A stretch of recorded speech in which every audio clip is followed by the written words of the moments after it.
So family by choice part 27 की starting में यहाँ साना ना हेजुन को बता देता है कि वो और जुओन ना अब डेट कर रहे हैं। लेकिन ये बात सुन के आप हेजुन तो कहता है कि मुझे पता है कि तुम लोग मुझसे मजाक कर रहे हो ना, लेकिन वो कह रहा था कि नहीं। तो यही बात सुन के यार हेजुन ना काफी ज्यादा गुस्सा हो गया था और वो साना का धक्का देख के उसके कॉलर पकड़ लेता है और उससे कह भी रहा था कि क्या तुम पागल हो गए हो, तुम जुओन से दूर रहो क्योंकि वो हमारी बहन है। और वो यार जुओन के पास भी जाके उससे भी कहता है कि साना का दिमाग में ठीक नहीं है, वो पागल हो गया है, इसलिए वो ऐसा बर्ताव कर रहा है, इसलिए तुम भी उसके ऊपर ध्यान मत देना। फिर जुओन ने उससे माफी मांगने लग जाती है उससे ये बात छुपाने के लिए और कह रहे थे कि हम ना तुमसे झूठ कहना नहीं चाहते थे और डैड भी ना इस बारे में नहीं जानते और ना ही हमें डेट करते हुए ज्यादा समय हुआ है। तो हेजुन उससे कह रहा था कि तुमने तो मुझे डेट करने से मना कर दिया था क्योंकि मैं तुम्हारा भाई हूँ, तो साना भी तुम्हारे लिए भाई जैसा ही हुआ ना। हाँ माना कि हमारा सरनेम डिफरेंट है लेकिन और हम ब्लड रिलेटेड भी नहीं है, लेकिन फिर भी हम लोग तुम्हारे भाई है। तो ये बात सुन के यहाँ पे साना उससे कहने देता है कि मैं और जोन ना एक दूसरे को पसंद करते हैं। तो यार हेजुन ने ये बात सुन के चिल्लाते हुए कह रहा था कि मेरा क्या हुआ, मुझे सब लोग छोड़ क्यों देते हैं। तो यार जोन ना जून से पूछ रही थी कि तुम्हें कौन छोड़ रहा है, लेकिन वो तो किसी की बात ही नहीं सुन रहा था और वो ना वहाँ से गुस्से में चला गया था। लेकिन यहाँ साना ना उसके पीछे पीछे आ गया था उसे समझाने के लिए। जोन ना साना से कहने लग जाता है कि तुम यहाँ से चले जाओ, मुझे अभी कोई बात नहीं करनी। तो साना उसकी कल रात वाली बात को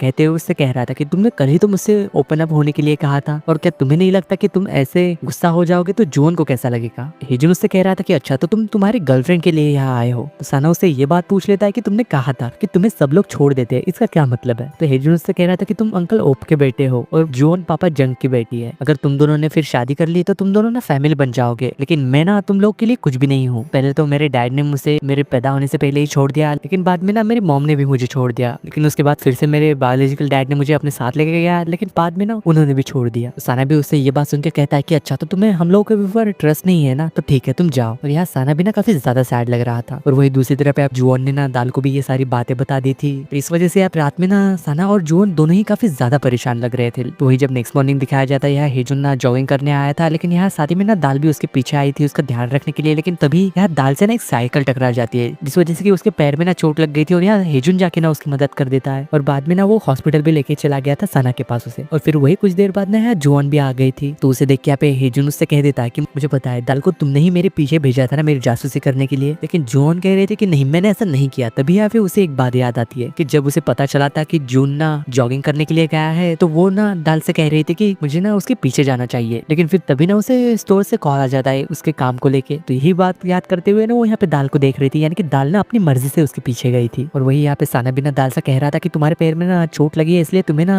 अच्छे से रेस्ट करना होगा पूरे एक वीक के लिए। फिर बाद में ना वो यहाँ जुआन को लेके वहां से चला गया था उससे बात करने के लिए। तो यहाँ जुआन भी उससे कह रहे थे कि तुम बिना हेजुन से बात किए बगैर ही मुझे यहाँ क्यों लेके आए। तो यहाँ साना उसे बता रहा था कि पिछली बार जब वो यूएस में था ना उसके पैर में चोट लगी थी, तो उस वक्त ना उसने मुझे कॉल किया था और उसने मुझे कहा था कि उसे उसके बायोलॉजिकल डैड ने ना छोड़ दिया था और उस वक्त उसने ये भी कहा था कि उसे ना सब लोग छोड़ के चले जाते हैं। ये इस बात सुन के ना जुआन उससे कहती है कि जुन ने ऐसा क्यों कहा था, बल्कि हम तो उसके लिए मौजूद थे ना। साना उसे बता रहा था कि कल रात भी ना उसने कुछ ऐसा ही कहा था, इसलिए मुझे ना काफी ज्यादा गुस्सा आ गया, इसलिए मैं ना अभी उससे बात नहीं करना चाहता कुछ समय के लिए। फिर वही दूसरी तरफ वो ना जब यहाँ दाल के साथ वापस घर जा रहा था तो दाल ना उसे समझाने की कोशिश कर रही थी, लेकिन यहाँ हेजुन उससे कह रहा था कि मुझे पता है कि मैं ना काफी ज्यादा अनरीजनेबल बन रहा हूँ। और वो दाल से ये भी कहता है कि तुम ना हमेशा ही मुझसे काफी ज्यादा अच्छे से बात करती हो, ये बात ना मुझे काफी ज्यादा पसंद है तुम्हारी। तो यही बात सुन के यहाँ पे दाल तो काफी ज्यादा खुश हो गई थी। फिर वही जब रात में दिखाया जाता है यहाँ पे जुआन ने ना काफी सारा खाना बनाया था हेजुन को मनाने के लिए और वो उससे कह भी रही थी कि अगर साना ने तुम्हें डांटा तो तुम भी ना उसे जोर से डांटना, तुम तो मेरे भाई हो ना। तो यार हेजुन ना उससे पूछ रहा था कि अगर मेरे और साना के बीच में झगड़ा हुआ तो तुम किसे चुनोगे, यानी कि तुम किसका साइड लोगी। तो यार जुआन भी उससे कह रहे थे कि ऐसा कुछ भी नहीं होने वाला तुम्हारे बीच में, टेंशन मतलब। तो ये बात सुन के ना उसे गुस्सा आ गया था और वो फिर भी पूछ रहा था कि किसकी साइड लोगी। तो जुआन उसे खुश करने के लिए कहती है कि मैं तो तुम्हारी साइड लूंगी। तो ये बात सुन के ना सच में यहाँ पे हेजुन खुश हो गया था। इसके बाद ना वहाँ पे साना भी आ गया था, लेकिन उसके आते ही ना हेजुन तो बाहर चला गया था। तो जुआन भी ना उसके पीछे पीछे चली गई थी उसे फिर से मनाने के लिए। वो यहाँ पे आइसक्रीम खाते हुए ना वॉक कर रहे थे। तो हेजुन ना उससे कह रहा था अगर डैड को ये बात पता चली ना तो डैड भी काफी ज्यादा सैड हो गए, तब तुम लोग क्या करोगे। तो वही जब नेक्स्ट मॉर्निंग यहाँ पे हॉस्पिटल में दिखाया जाता है जहाँ की सना की कलीग ना यानी कि जो उससे हेजुन के बारे में पूछ रही थी, तो उसी वक्त ना यहाँ पे सना के डैड भी वहाँ आ जाते हैं और वो ना उससे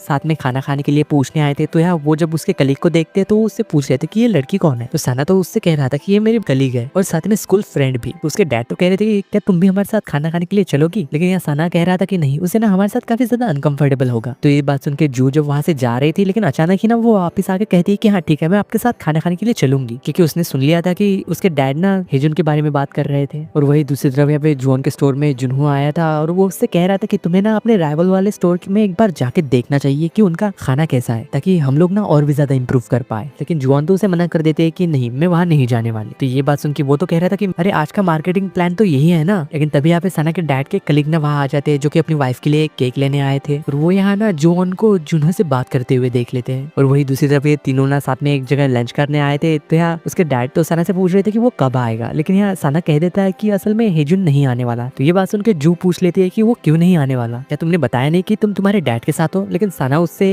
इस बारे में कुछ नहीं कहता। तो वही जब हमें पे रात में इन दोनों को दिखाया जाता है जहाँ के सना के डैड ना जुओन के डैड से कह रहे थे कि मुझे लगता है कि सना और उसके कलीग ना डेट कर रहे हैं। तो ये बात सुन के जुओन के डैड भी कहते हैं कि हाँ मुझे भी ऐसा लगता है, क्योंकि लास्ट टाइम जब मैं हॉस्पिटल गया था ना तो वो साथ में काफी क्लोज होकर बात कर रहे थे और काफी खुश भी लग रहे थे। तो यार सना के डैड भी कह रहे थे कि हाँ मुझे तो वो लड़की पसंद है, वो सना के साथ काफी अच्छी लगती है। तो ये बात सुन के जुओन के डैड हंसते हुए कह रहे थे कि सिर्फ सुंदर होने से क्या फायदा। तो सना के डैड ना ये भी बता देते हैं कि शायद ना जुओन भी किसी को डेट कर रही है। ये बात सुन के उसके डैड पूछ रहे थे कि किसको। तो वो बता रहा था कि जब मेरा कलीग उसके कैफे गया था ना तो उसने जुओन को किसी लड़के से बात करते हुए देखा था, जो कि बात करते हुए ना काफी ज्यादा खुश लग रहे थे। तो ये बात सुनकर ना शायद यहाँ जुओन के डैड तो खुश ही लग रहे थे। और वही दूसरी तरफ या फिर कैफे में सियोक और जिउन जुओन के स्टोर पे आए हुए थे और उन दोनों को काफी देर से ना यहीं पे बैठे हुए थे। तो उन दोनों को ऐसे देख के ना जुओन को गुस्सा आ रहा था और सोच रहे थे कि जल्दी ही सना आने वाला है, ये अब तक यहाँ से जा क्यों नहीं रहे। और उनसे कह भी रहे थे कि तुमने तो केक काफी देर से खरीद रखा है ना, क्या तुम लोग को घर नहीं जाना। लेकिन यहाँ उसका दोस्त कह रहा था कि मुझे जुओन से बात करनी है, वो अब तक आया क्यों नहीं, वो आजकल कर क्या रहा है, मेरी तो उससे बात भी नहीं हो रही। तो ये बात सुन के ना पे जुओन भी काफी ज्यादा परेशान हो रही थी हेजुन के लिए। और इसी सीन के साथ फैमिली बाय चॉइस के पार्ट 27 की एंडिंग होती है।